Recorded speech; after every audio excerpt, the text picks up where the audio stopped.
पण चांगला जर विचार केला तर आम्ही 3 ते 4 वर्षापासून आई साहेबांनी आम्हाला सगळ्या ठिकाणी घेऊन जाऊन प्रत्येक ठिकाणातला काना कोपरा दाखवला.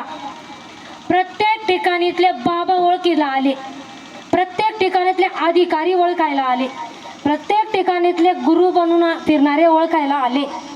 आई साहेब सांगत होत्या का आता पुढे दुरा तुम्हाला सांभाळायची आहे, तुम्हाला जगाची ओळख व्हावी, जगाचा परिचय व्हावा.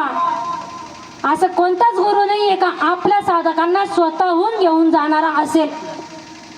पण आम्ही एकदम ह्याच्याने सांगतो, गर्वाने सांगतो, अभिमानाने सांगतो का आम्हाला श्रीपाद बाबांच्या कृपेने आमच्या जीवनामध्ये माझ्या गुरुवारी आई साहेब आम्हाला लाभल्या व आमचं सुद्धा तसं झालं कल्याण.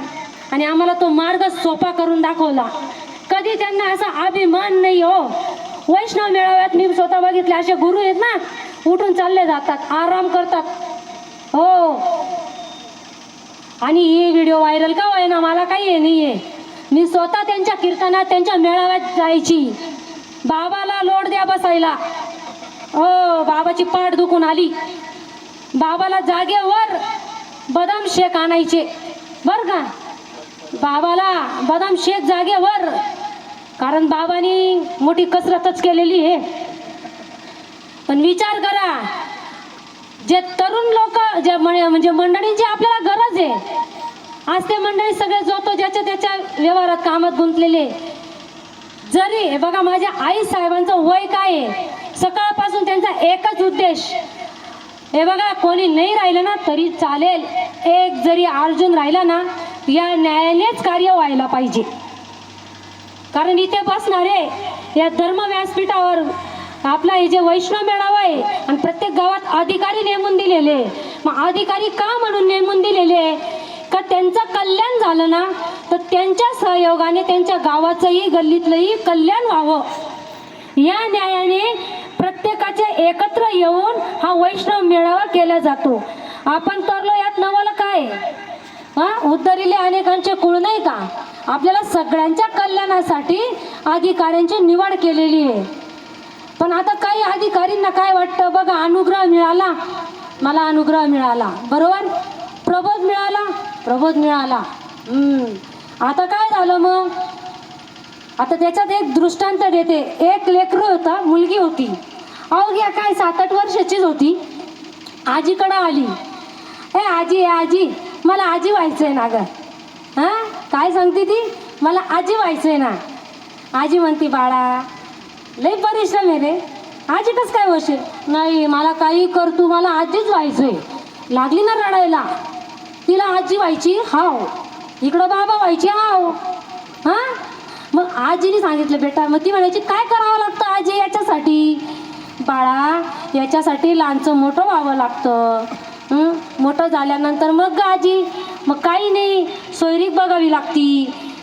मग लग्न ब्राह्मणाच्या साक्षीने लग्न लावावं लागतं. मग लग्न झालं का नंतर मग प्रपंच सुरू झाला का नंतर बाळा होतो, लेकरू होतो, तो आई होशील. अगोदर तू बायको झाली, सून झाली नाही का, आई झाली. मग काही टायमाने त्या लेकराला मोठं करावं लागेल, त्याचं पण तुला लग्न करावं लागेल. मग त्याचं जे बाळ येईल ते तुला आजी म्हणल, सहज होईल का. इथं याला 2-4 वर्षामध्ये अनुग्रह झाला, प्रबोध झाला, अधिकार झाला, गुरु बनला. किती आव त्याला गुरु बाबा बनायची. मग त्याने काय केलं, त्याचा स्वतःचा तयार करून घेतले दुकान. माझे एवढे साधक, मी त्यांचा बाबा बस. आणि आजकाल काय झालं, व्यक्तीचं व्यक्तींवरच प्रेम आहे, तत्वाचा विसर पडला. तत्वावर प्रेम अजिबात नाहीये. कारण जर तत्वावर प्रेम राहिलं असतं तर एकत्रित कार्य होतं. लोक तत्व विसरले आणि व्यक्तिगत पूजा करायला लागले. विठ्ठल विठ्ठल विठ्ठल.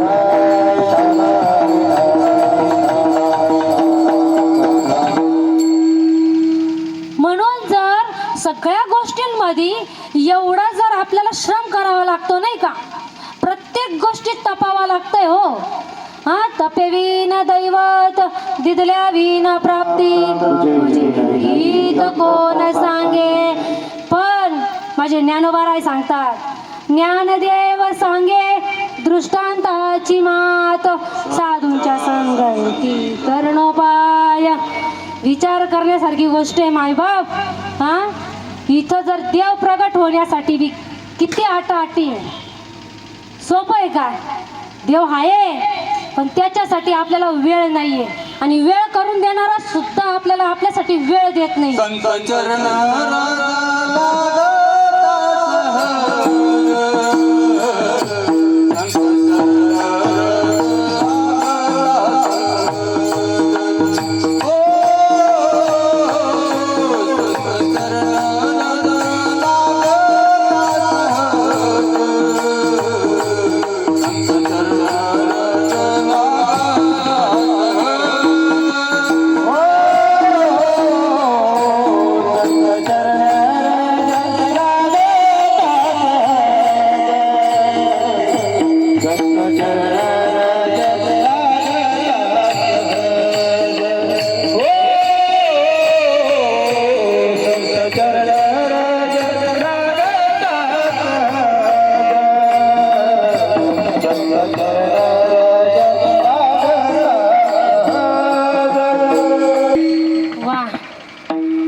बघा, म्हणजे असं ते म्हणत असताना सुद्धा असं कंठ भरून येत होता.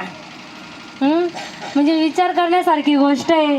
चांगला जर श्रीपाद बाबा कायम म्हणायचे, भाऊ चांगला जर विचार केला ना तर सगळं काही, तुम्ही आज बसलेले सोन्याहून पिवळे, हो तुम्ही सोन्याहून पिवळे, तुम्ही हा संप्रदाय श्रीपाद बाबा आणि त्यांचा विषयाचं प्रयोजन तुम्ही समजून घेतलं. तुम्हीच वैष्णव आहात. ज्यांनी विषय समजला त्याच वैष्णव आहेत. हो, यांना बाकीच्यांना काही कळत नाही.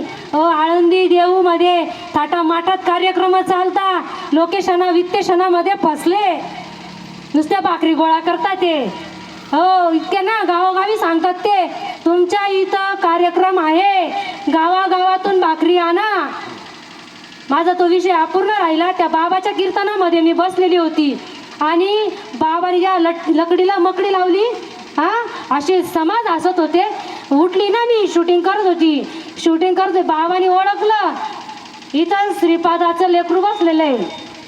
डायरेक्ट सगळे मंडळी होते, एवढी पब्लिक होती ना, तेवढ्या पब्लिकमध्ये त्या बाबाने, मी पुढे बसलेली होती आणि चिंतन चालू होतं माझं, आणि व्हिडिओ काढला असा.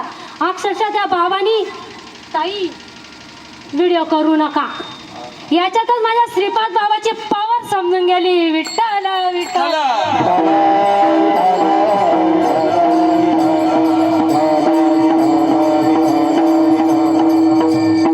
माझ्या श्रीपाद बाबांचं जेव्हा मी वर्णन ऐकायची माझ्या सासूंच्या मुखातून, मी सांगायची ना, माझा अनुभव आहे, 7वी शिकलेली आहे मी, मला काही समजत नव्हतं.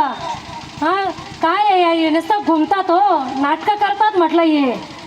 हां, पण ज्या वेळेस स्वतः अनुभव घेतला, सासूबाई म्हणायच्या, अगं तू रेंजमध्ये बस, तेव्हा तुला कळल याला घुमणं म्हणतात का काय म्हणतात. हां, तुझी हिंमत असेल तर करून दाखव म्हणे, गुरु माझ्या श्रीपाद बाबांचा अनुग्रह घेऊन दाखव म्हणे. म्हटलं मला तुम्ही एवढं झाडावर चढवताय, आडवाडवं बोलत राहायच्या, मला भक्तीविना पशु कशाशी वाढला म्हणायच्या. हो, आणि अजून उपजवणी करंटा म्हणायच्या. म्हटलं हे असं काय म्हणता, मला रात्रंदिवस तो विषय चालायचा.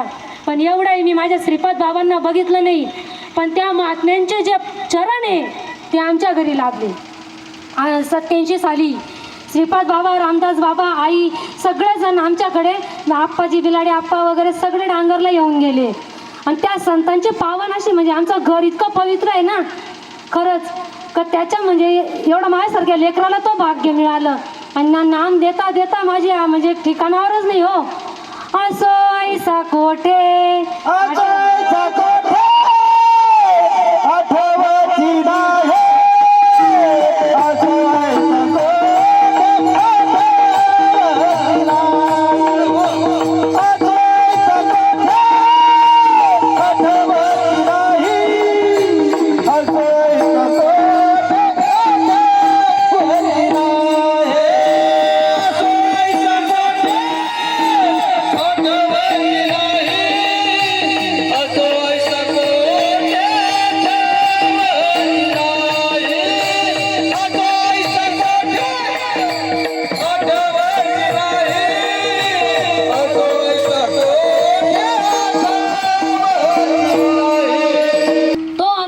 घेतला. असो ऐसा कोठे आठवची नाही, देईचं विदेई भोगू दशा. मनाच्या श्लोकामध्ये रामदास स्वामी सांगत होते, तरी मला काही कळत नव्हतं. विवेके देहबुद्धी सोडून द्यावी, विधेयीपणे मुक्ती भोगीत जावी. अनुग्रह प्रबोधानंतर मला कळालं का रामदास स्वामी काय सांगत होते. कारण आई म्हणायच्या मला ही अवस्था आहे, ही जी अवस्था झाली ना ही प्रभू श्रीकृष्णाला कुरुक्षेत्रावर झाली, त्यावेळेस अर्जुनाला गीता सांगत असताना झाली. मग त्यांनी वर्णन केलंय का अर्जुना तुला सुद्धा असं होईल बरं का. ते काय सांगतात, ही अष्टसात्विक भावाची मांदी कृष्णाच्या अंगी अर्जुना आधी, पण ते व्हायला विवेक पाहिजे नाही का, वैराग्य पाहिजे. वैराग्याची शिवण देखती, विवेकाची भाष्य नेनती, ते मूर्ख केवी पावती मज ईश्वरा ते. अरे अर्जुना, या मूर्ख लोकांना कळू शकणार नाही, त्यांच्या अंगी विवेक नाही, वैराग्य नाही, त्यांना कळू शकत नाही. पण या सुईच्या टोका एवढी जागा शिल्लक नाही, मी सर्वत्र आहे. पण ज्या वेळेस यांना माझी ओळख होईल त्यावेळेस मी यांना कुठेही दिसणार नाही का, सगळीकडे दिसेल मी नाही का. ते म्हणतात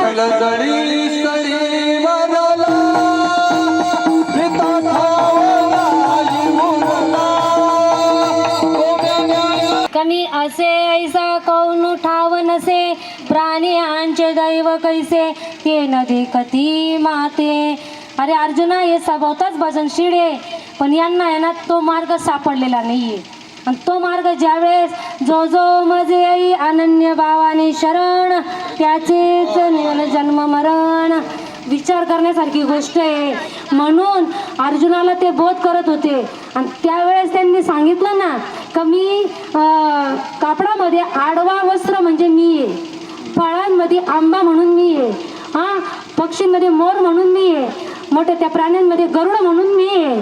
मी सर्वांच्या ठाई आहे, मी असं कुठंच नाही असं नाही आहे. सर्वांच्या हृदय देसी मी अमुका आहे ऐसी, जी बुद्धी स्फुरणे आरणीशी ती वस्तू गामी. अर्जुना, मी ती वस्तू आहे. म्हणून तुम्ही सगळे भजनशीलच आहे, फक्त ओळख करायची आहे. देख मनुष्य जात सकळ स्वभावताच भजनशील, झाले असे केवळ माझी आठाई. परी ज्ञाने वीर नाशिले, बुद्धी भेदासी आले, कल्पू नये ते कल्पू लागले अनेकत्व. बोला, आणि अनेक म्हणजे काही जसं आलं तसं कल्पू राहिले ते. मला हात नाही, मला डोळे नाही, मला नाक नाही, मला कान नाही, मला काहीही नाही आहे. मी असं निर्गुण निराकार आहे. आणि जे मला हातापायाचा बनवून ठेवलेलं आहे. मनात आलं 10 दिवस गणपती बसवायचा आणि तो बुडवायचा नाही का. नवरात्र आता हे लोकमान्य टिळकांनी साजरी केलेली काय वा, समाज एकत्र यावा, विचाराची देवाणघेवाण व्हावी नाही का. म्हणजे आता म्हणून ज्ञानेश्वर महाराज म्हणाले ना का बाबा रे, तू देव देव म्हणून व्यर्थ का हिंडसी, निज देव नेनसे मुळी कोण, देवा नाही रूप देवा नाही नाव, देवा नाही गाव कोठे काही, ज्ञान देव म्हणे भजा आत्मदेवा, अखंडित सेवा करा त्याची. मग अखंडित सेवा करण्याचा मार्ग कुठे आहे. मग अखंडित सेवा कशी करायची. फुलं माळं वगैरे नाही का, फुलांनाही माहिती राहत नाही. जे फुलं रात्री मंदिरात असतात ते सकाळी उठून कचऱ्याच्या डब्यात असतात नाही का. मंदिरात फक्त पुजाऱ्याचं पोट आहे, फक्त पुजाऱ्याचं पोट बस, तिथं देवच नाही आहे. कारण गाडगे बाबा म्हणाले ना, त्यांनी पण सांगितलं ना, भाऊ तुला भूक लागली तर चित्र लावलेलं आहे, सफरचंदाचे चित्र आहे, फळाचं चित्र आहे आणि तिथं फोड आहे. मग आता जा बरे कापून आणि खाऊन घे. तो म्हणले, बाबा तुम्ही का मला एवढा समजता का, एवढं तुला कळतंय. फोटोतला सफरचंद तुला भेटणार नाही. लहान लेकराला भूक लागली, तिथं फोटोत गाय आहे, मग जा तिचं दूध धुवून आण. मग ती गाय दूध देईल का, नाही. फोटोतली गाय दूध देईल का, नाही. मग हे सगळं कळतंय. मग फोटोतला देव तुम्हाला कसं काय तुम्हाला मुक्त करू शकेल. तो कसं काय तुम्हाला मुक्त करू शकेल. त्यासाठी त्यांनी संतांनाच पाठवलेलं आहे ना. सद्गुरु वाचोनी सापडे ना सोय, सद्गुरु वाचोनी सापडे ना सोय, सद्गुरु वाचोनी सापडे ना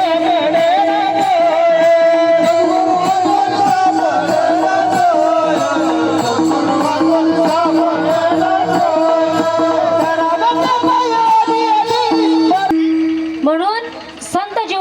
पाहिजे आणि ते संतांनी तुम्हाला स्वस्वरूपाची गाठ घालून द्यायला पाहिजे नाही का. जे तुम्ही मूळ तत्व काय होते त्याचा परिचय करून द्यायला पाहिजे नाही का. आता जर समजा ही साडी आहे ही कापसाची ना, जर मी दुकानात जर गेली मला कापूस द्या चल ही पागल झाली हां. म्हणून मुक्ताबाईचाच अभंग आहे ना तो, एकची नाना परी लेणे साडी चोळी आणि लुगडे.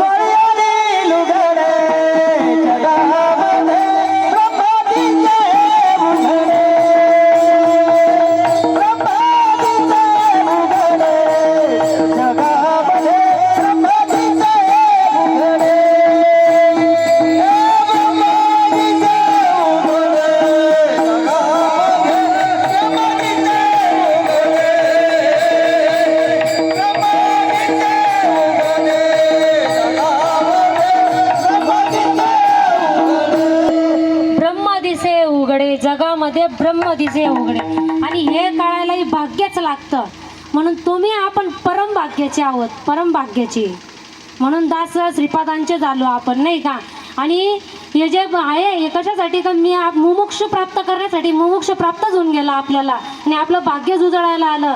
आता आपण इथं देह स्वरूपच नाही आहे, इथं आत्मस्वरूप श्वास स्वरूप बसलेले, एक हवे स्वरूप बसलेले तुम्ही सगळे माझे श्रीपाद बाबांचे लेकर तत्वरूपाने. मला श्रीपाद बाबा जिथं तुम्ही सगळे दिसतात हो आत्मरूपाने. म्हणून बघा ना मी विचारात पडते, प्रत्येक गोष्टीला मला विचार जागृत होतो, प्रत्येक गोष्टीत विचार जागृत होतो. काही एक नावाडीची नाव होती आणि 2-3 जणांना त्या थरावर जायचं होतं.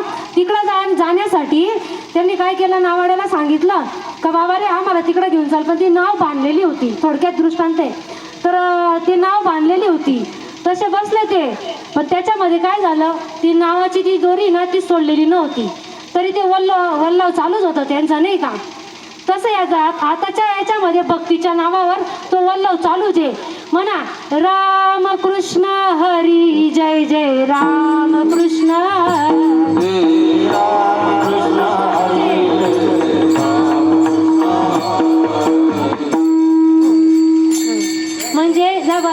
म्हणजे हे जे वल्लव चालू जे नाव तशीच बांधलेली आहे तीच चालू आहे, रामकृष्णाची वल्लव चालू आहे नाही का. मला त्यासाठी आपल्याला अद्वैतात म्हणजे द्वैताचा जो दोर आहे तो सोडून भक्तीचा आपल्याला प्रवास करायचा आहे, अद्वैताकडे जायचं आहे आपल्याला नाही का. म्हणून ते नाम तुम्हाला इतकं पार घेऊन जातं, एवढं पार घेऊन जातं का त्याचा म्हणजे शब्दच उरत नाही हो. आणि तो अनुभव सांगताही येत नाही, बोलताही येत नाही, काहीच हे करत नाही. त्यामुळे जी आपली भक्ती आहे ती भक्ती आपली आतून व्हायला पाहिजे. प्रत्येक गोष्टी जर आतून भूक लागते, ताण लागते, सगळं काही होतं, कांद्याचा वास वगैरे थोडक्यात आहे तर आज चिरल्यानंतर डोळ्यात पाणी येतं, सगळं जे या देहाला सगळ्या गोष्टीचा अनुभव येतो. देहाला कोणी बोललेल्याचा अनुभव येतो, सगळ्या गोष्टीचा या देहाला अनुभव येतो.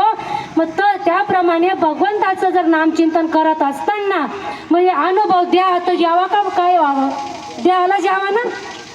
मग तरी बामट्या म्हणता काय खोटं आहे हां, मग कशाला सांगता मग. अरे बाबा रे नाम घेतल्यावर भक्ती रूपाचा कंठ सद्गतीत होतो.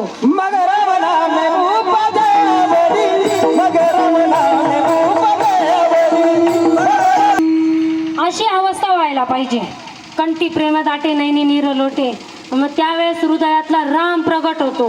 मग तो राम असा प्रगट होतो ना, आम्हाला अक्षरशः म्हणायचे आमच्या गावामध्ये सुद्धा ही मंजू येडी झाली म्हणे हां. बाया ऐकायला यायच्या ना, ग्रंथ पळायच्या, अशी अवस्था व्हायची ना 2-3 जणांना. पण आवरणं मुश्किल व्हायचं. मग दुसऱ्या दिवशी विना अंग काहीतरी हिच्या अंगात असं ते चालायचं, त्या भाषेमध्ये बोलत होते. पण खरंच वेडच व्हायला पाहिजे नाही का. वेडी झाली वेडी झाली श्रीपादाची वेडी झाली, रामदासाची वेडी झाली, वेडी झाली वेडी झाली. सांगण्याचं काही नाही, वेळ पण आपला होत आलेला आहे.